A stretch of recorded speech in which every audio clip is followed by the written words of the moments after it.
sejamos famosos ou não.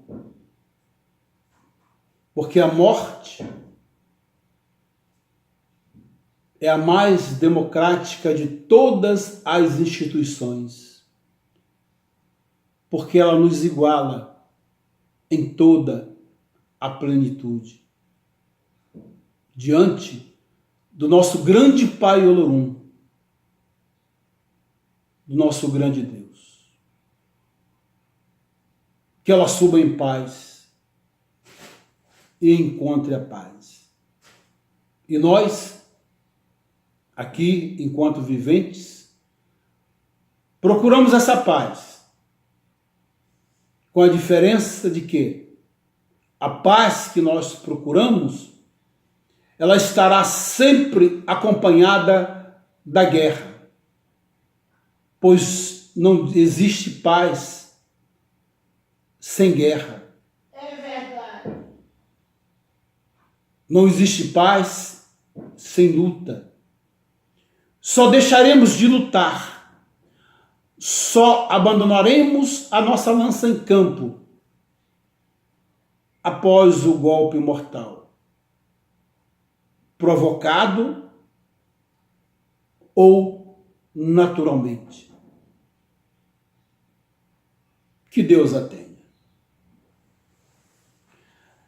O programa é o Brasil Candomblé Verdade, e esse que vos fala é o João Batista de Airá, advogado, jornalista e babalorixá do tambor de Mina, Jejinagor, do Maranhão. E hoje, além de todas essas pérolas que eu já vos apresentei, eu trouxe uma outra pérola que, ao final da minha preleção sobre feitiços e magias do tambor de Mina do Maranhão, eu irei torná-la público para demonstrar para vocês qual o verdadeiro significado do feitiço, da magia, do olho grande, enfim, em nossas vidas. Mas vamos agora, tá? Embora ele deva ser o primeiro a ser louvado, mas com a Godibenã, ao nosso grande Pai, Exu, abridor de caminhos, o primogênito do universo, a quem eu peço mil desculpas por louvá-lo agora e não no início do programa, irei agora fazê-lo como já é tradicional no nosso programa. Exu Senhor, Laroê, companheiro, soldado, guerreiro, guardião de templos, tesouros e do portal da sabedoria. A ti rendemos homenagens pelo que sois e pelo que representas para todos nós. Sois a ligação entre nós e o Orum, o céu. Grande missivista, grande mensageiro, grande executor perfeito de todas as tarefas que lhes são confiadas. Sois as estradas, as embarcações aéreas, terrestres, marítimas e fluviais, meios através dos quais nos deslocamos sobre a face da terra. Sem ti, ó Exu Todo-Poderoso, não logramos chegar a lugar nenhum. De todas as forças espirituais que carregamos, sois a mais próxima, pois comes, amas, bebes, odeias, gozas, sorri junto conosco. Sois aquele que, com autorização de Ogum, tens a chave de todas as portas, de todos os portais, inclusive da porta do céu. Por isto tudo posto, eu te rogo, ó Exu Todo-Poderoso, abre-me a porta do dia de hoje e sejas o meu, o seu, o nosso guardião. assim seja. Axé. Ajiquibaraboa gomojubá, ao acoxé. Ajiquibaraboa gomojubá, lebara exulona. Ajiquibaraboa gomojubá, ao acoxé. Ajiquibaraboa gomojubá, lebara exulona. Emade coicoque, ajiquibaraboa gomojubá, lebara exulona. Ajiquibaraboa gomojubá, ao acoxé. Ajiquibaraboa gomojubá, lebara exulona. Emade coicoque, ajiquibaraboa gomojubá, lebara exulona. Emade coicoque, ajiquibaraboa gomojubá, lebara exulona. Exuê. Ó Senhor Todo-Poderoso, primogênito do universo, eu e minha casa nos curvamos diante do vosso poder e nos colocamos às vossas ordens. Humildemente rogamos e pedimos para que sejas o nosso protetor. Que não nos deixes ficar ao relento, não nos deixes passar fome, não nos deixes passar necessidade. Livra-nos dos nossos inimigos, visíveis e invisíveis. Livra-nos dos perigos existentes no pino do meio-dia, no pino da meia-noite, em todas as horas do dia, em todas as horas da noite. Que o cantar do galo na madrugada seja o entoar da tua presença, seja o entoar da tua força, nos demonstrando que estarás e estás ali sempre para nos proteger, desde que sejamos humildes para acatar o vosso poder, a vossa soberania. Axé, assim seja. Obalarô Exu, Exu é Mojubá. Axé.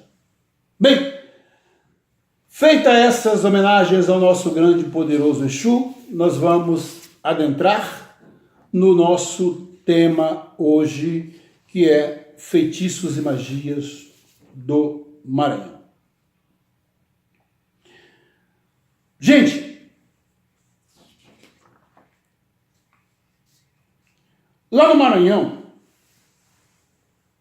muito embora exista uma certa, eu vou dizer até crendice, até porque muitas pessoas, mas isso não ocorre somente no Maranhão, ocorre em várias partes do Brasil, de confundir determinadas manifestações espirituais como lenda urbana. Uns porque não querem acreditar ou porque não querem dar o devido valor. Mas isso aí varia muito de cada um e varia também da necessidade que qualquer um tem. Porque quantos que eu já vi que fizeram pouco caso do mal olhado, do olho grande, da magia. Ah, porque eu ando com Deus. Quem anda com Deus no coração não tem medo de assombração. Já ouviram essa? É? Todos nós andamos com Deus no coração. Tá? E nós não devemos ter medo de assombração. Mas só que feitiço e magia, gente, não é assombração. Não é visagem, como diz lá no Maranhão. Lá no Maranhão fala assim, assombração que é visagem. O que é visagem? É aquilo que você vê e que você não pode pegar e que você não pode identificar. Entendeu?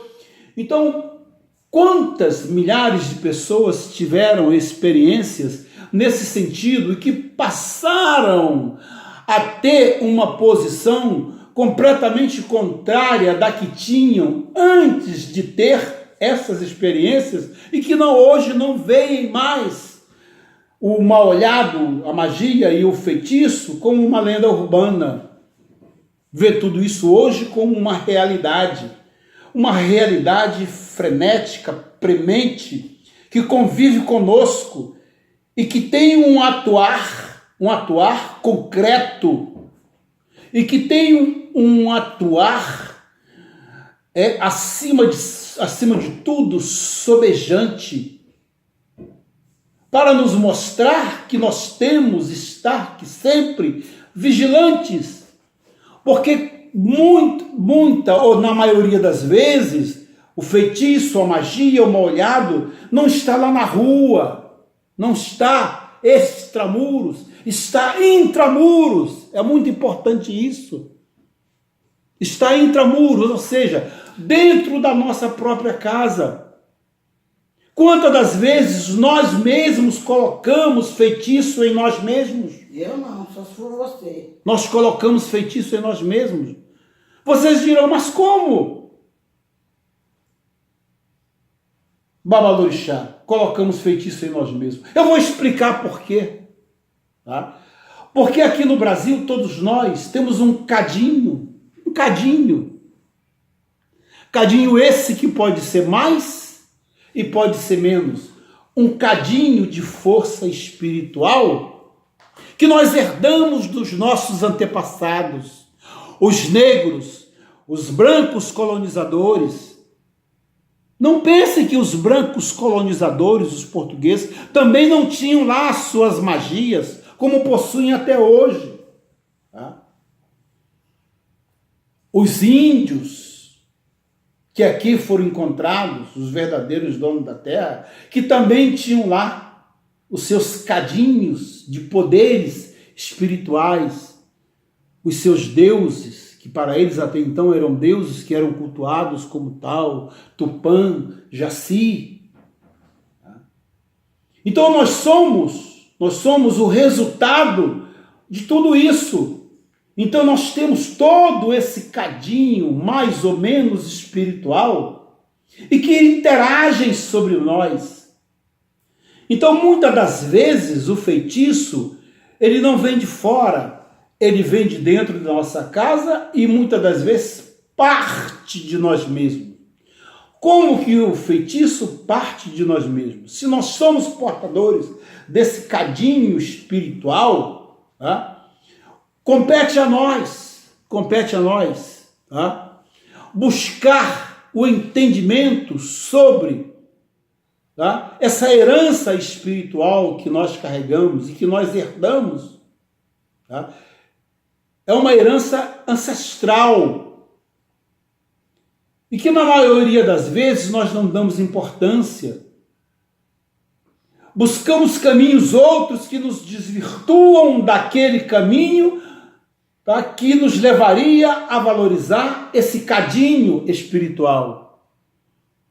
E passamos a levar a uma vida conturbada, a uma vida incerta. Ora estamos no Evangelho, ora estamos na Igreja Católica, ora estamos no Candomblé, ora estamos na Umbanda. Então é esse desacerto. Então o que é isso? É um desequilíbrio espiritual que não foi colocado por ninguém, nem lá fora, nem dentro de casa. Ele surgiu de nós mesmos. Por quê? Porque nós temos o dever legal de buscar o entendimento, de buscar o caminho para tentar acertar esse desacerto espiritual. Muito embora a maioria dos brasileiros não se preocupem com isso. Muitos sabem que estão sob um efeito de magia. Ele não sabe de onde que vem.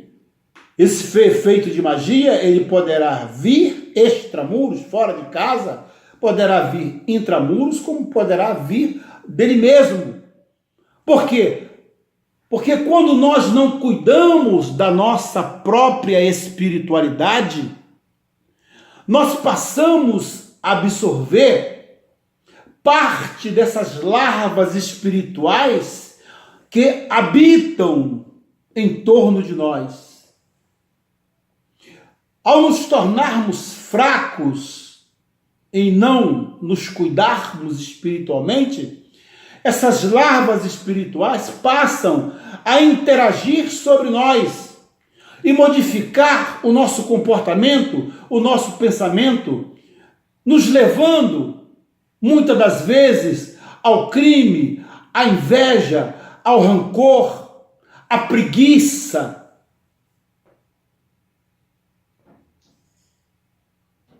A todos aqueles sentimentos negativos que é próprio do ser humano.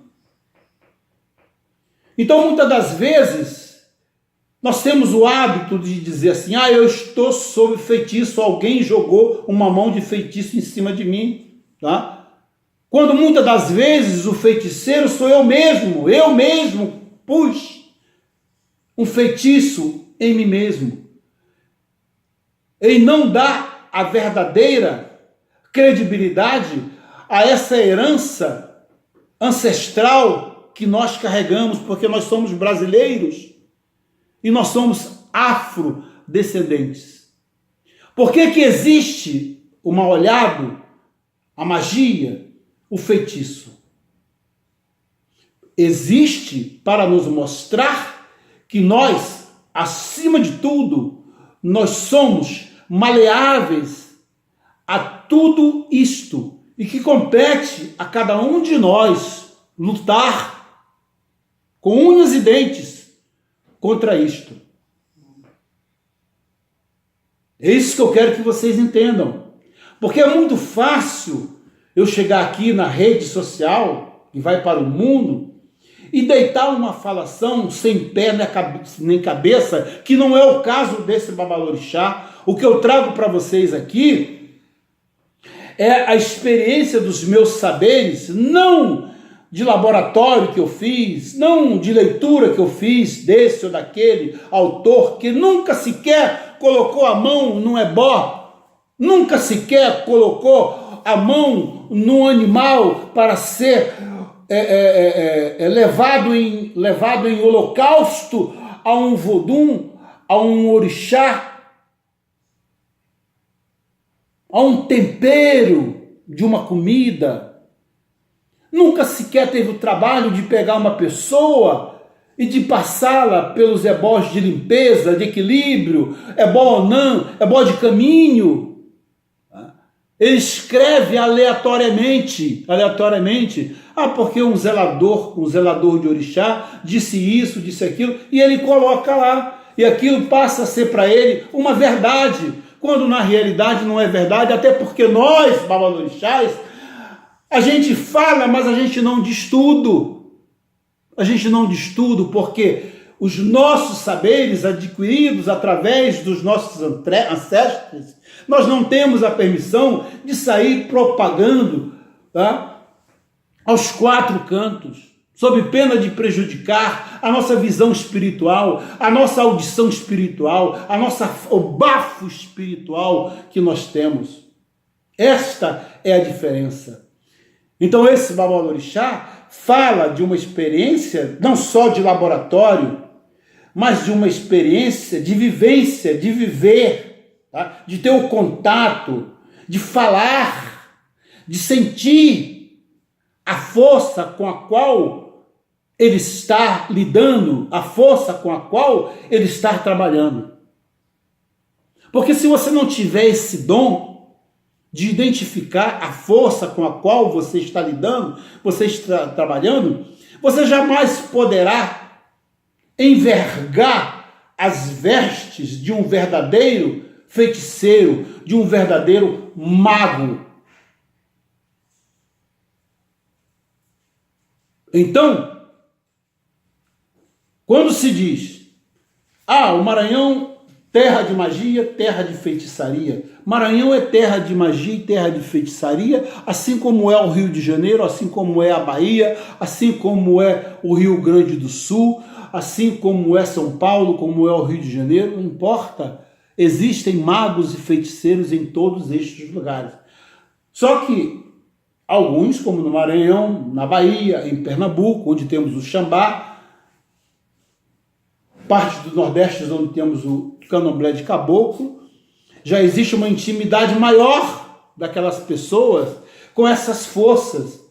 Fácil o manuseio quase que diário com essas forças espirituais e que nos tornam diferentes.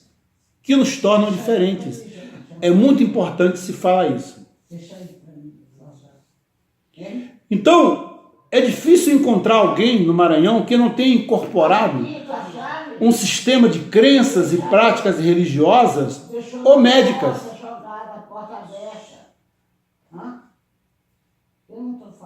Mas o tambor de mina, manifestação religiosa afro-brasileira, típica do Maranhão, é autônomo, possui muitos pontos de contato com o catolicismo, o kardecismo, com a pagelança de origem ameríndia e com práticas culturais europeias. Haja vista as famílias, porque no Maranhão caboclo tem família.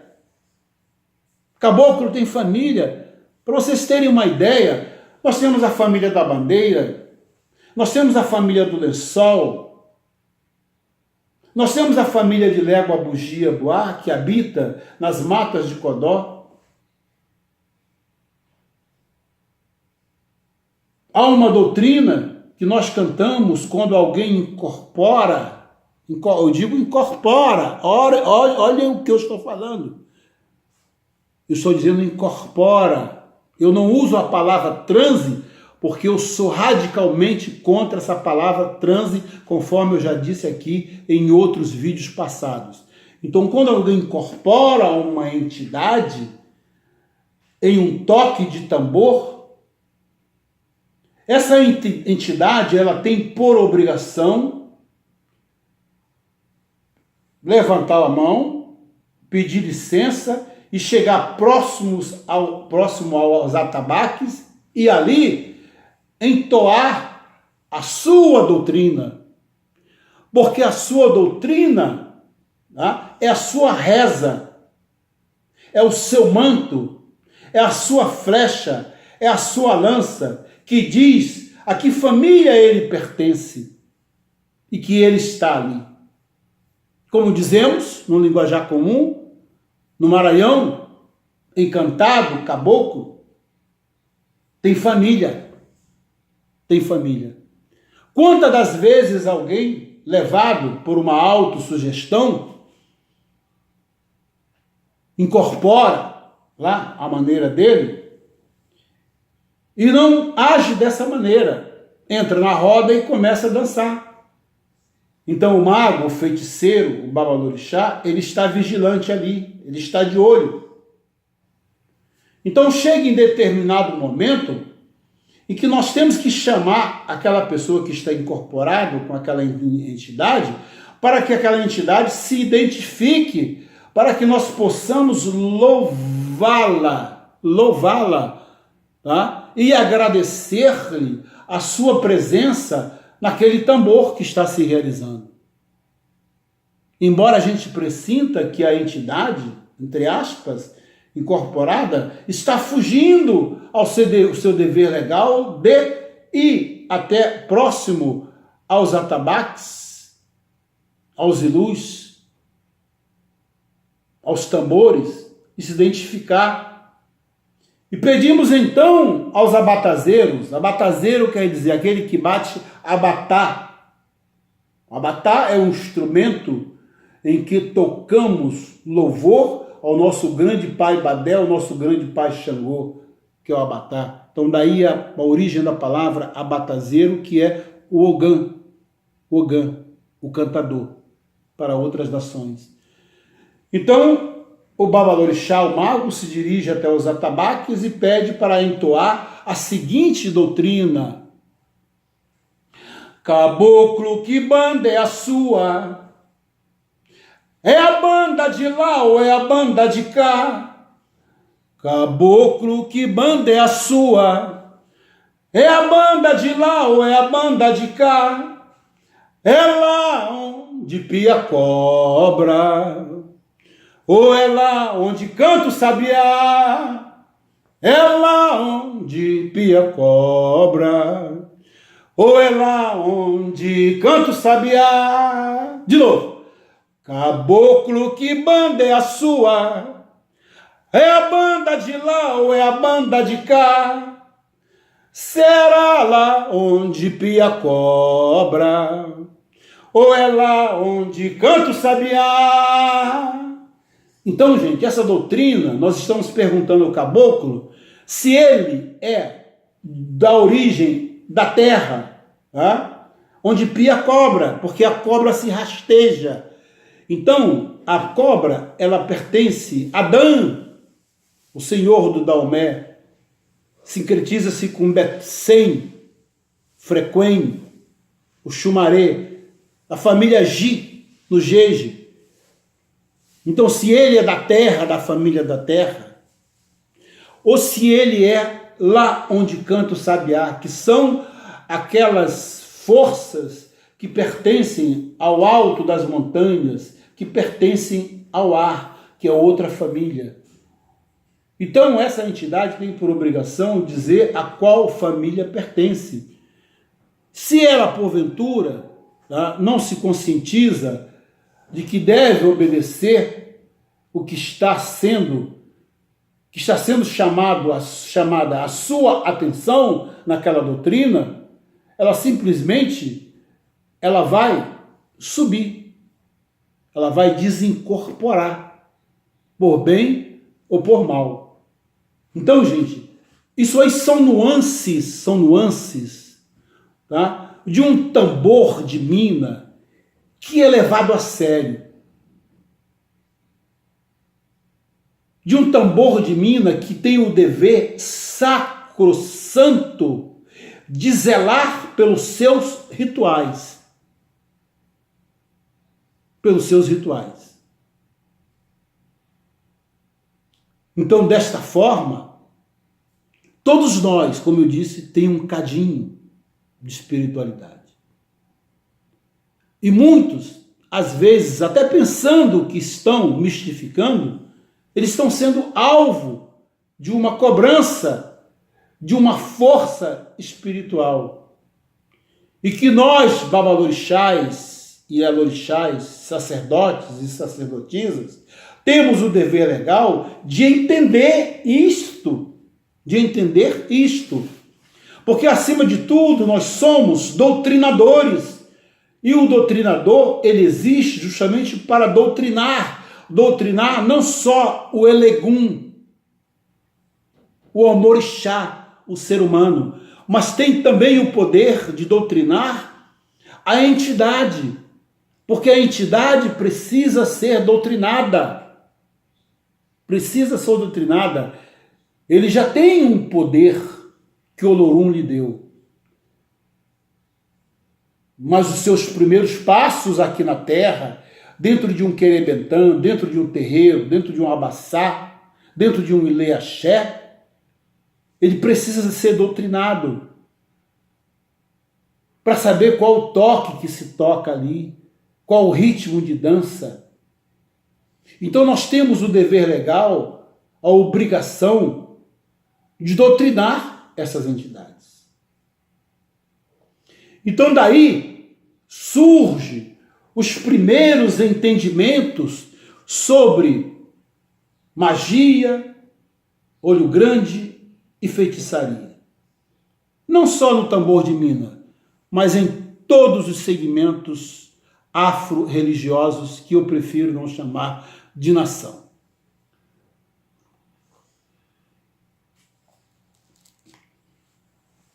Bem, alguns dizem que algumas práticas têm origem africana e outras ameríndias, tá? Eu, de uma certa forma, eu discordo, tá? No passado, talvez. Porque muitas vezes assim, eu vou na casa daquele feiticeiro, porque aquele feiticeiro, ele tem um feitiço africano muito bom.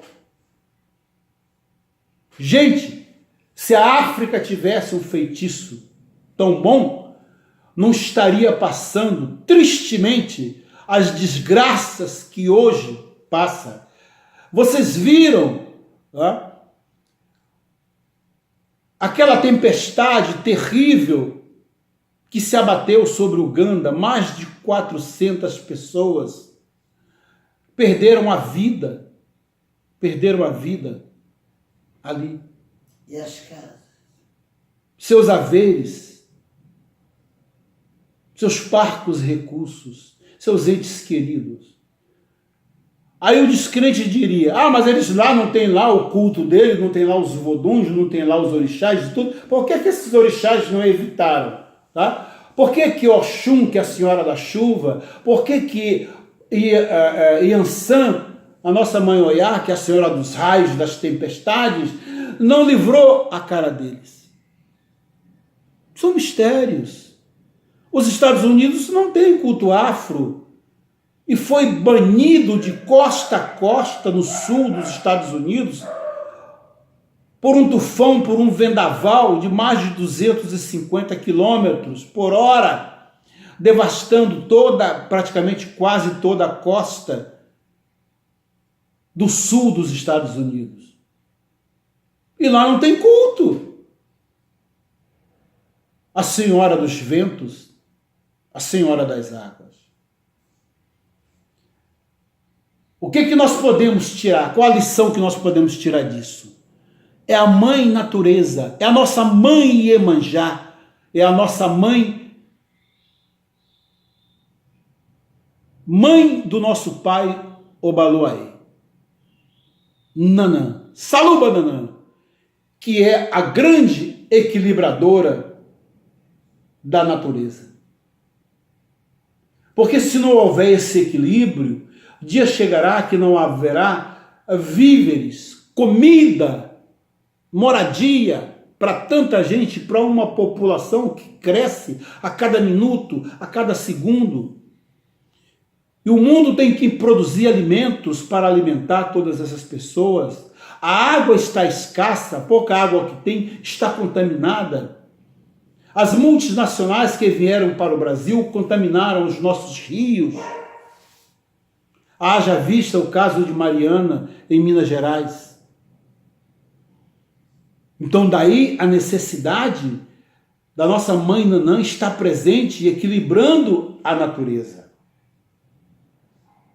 Então, não vamos querer cobrar, seria ignorante, só os ignorantes cobrariam, tá, desta maneira. Então, nós temos que contribuir.